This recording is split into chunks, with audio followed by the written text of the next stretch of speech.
जी का बेटा मैं छोरी बबुआन रे, ऐसे पीछे देखा तो मेरा भाई ले लगा तेरा जान रे। समझा बाबू? तू तो साहू जी का बेटा मैं छोरी बबुआन रे, ऐसे पीछे देखा तो मेरा भाई ले लगा तेरा जान रे।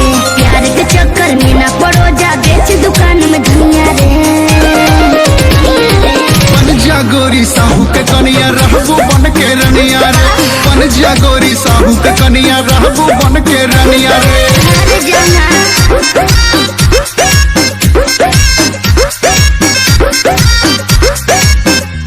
साहू समझ के समझो ना, छोरी हमको कमजोर रे, सारी दुनिया में बजा है डंका, साहू का है शोर रे। एक बार तू बोल दे हाँ मैं फॉर्च्यूनर मंगवा दूंगा, रांची जैसे शहर में मैं तेरा बंगला बनवा दूंगा। लाके दूंगा हीरे मोती का मैं तुझको हार रे, प्यार करेगी साहू जी से ये कर लो इकरार रे, हाँ ये कर लो इकरार, हाँ हाँ ये कर लो इकरार रे।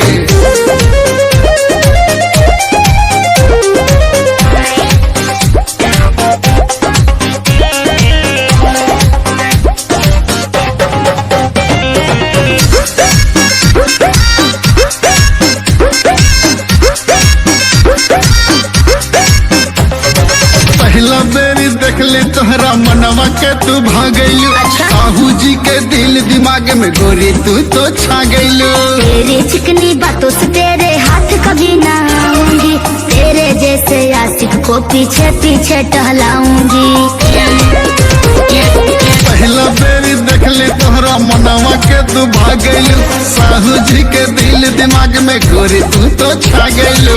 तेरी चिकनी बातों से तेरे हाथ कभी ना आऊंगी, तेरे जैसे आशिक को पीछे पीछे टहलाऊंगी। चावल दाल मिर्चा लाल बेच तू अपना दुपनिया रे।